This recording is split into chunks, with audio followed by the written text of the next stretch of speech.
My name is Mayank Shah. I'm a local San Diegan.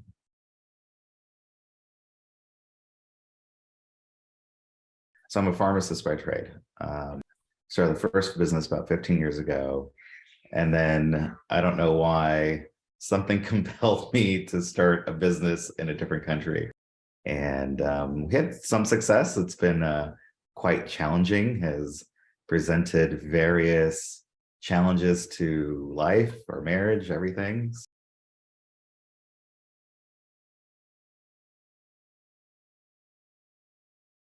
I actually had one child. I actually missed a large part of him growing up, those first few years, just because I was at work all the time. I don't know if there was time for feelings. It was make it or you break, right? The pressures that come along with that are immense. You have a family you need to support. You decided to work for yourself, and you just have to make it. So yeah, it was a lot of pressure. It was a lot of pressure, and it broke me a little bit.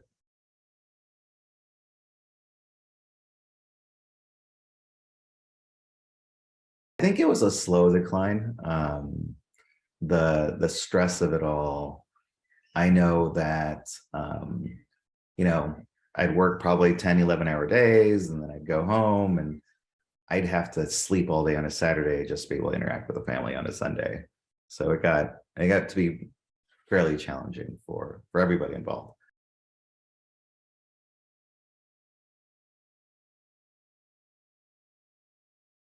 I didn't get to spend the time I probably would have loved to have spent with the family. And then Becky and I, my wife and I, were kind of newlyweds at the time. Um, and so we didn't really get the chance to spend a whole lot of time together either. And so it was like, I'm sure she felt a little bit of the same thing. It's like, oh, who is this guy? And I almost never see him. And I've got this kid to take care of, and I've got this house to manage. And so that was hard.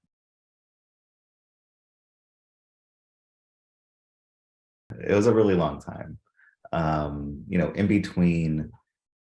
between the business and life, I think there was just a lot of other issues that I think the stress of the business and all the other stresses that it generated made me want to just be numb. And so alcohol took that place. And so I was numb to it for a really long time, not understanding why I wasn't happy, right? You have a business, you have money, you have a family, you should be happy. That really wasn't the case.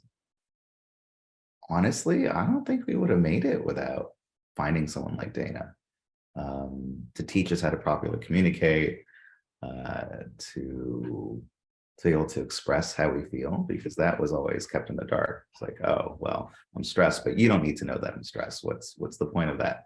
There's no sense in us both being stressed out, right? And that was the original thought, which could be the furthest thing from the truth. So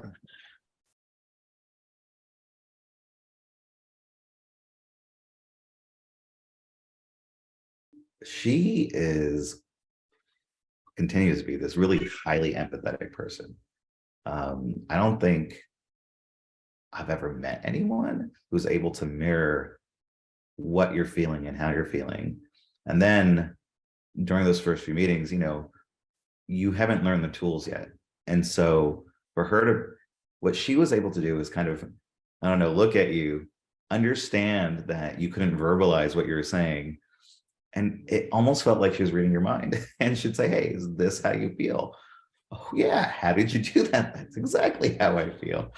And so she was able to really help Becky and I get the conversation initiated and started on this really great setting which was explaining to each other how we felt, which I don't think we had ever done.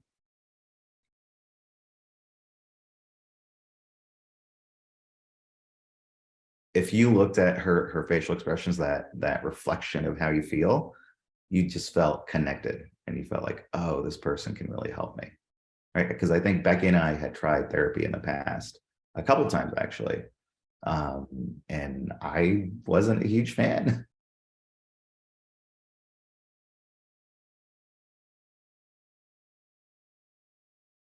I'm going to say that it's absolutely much easier.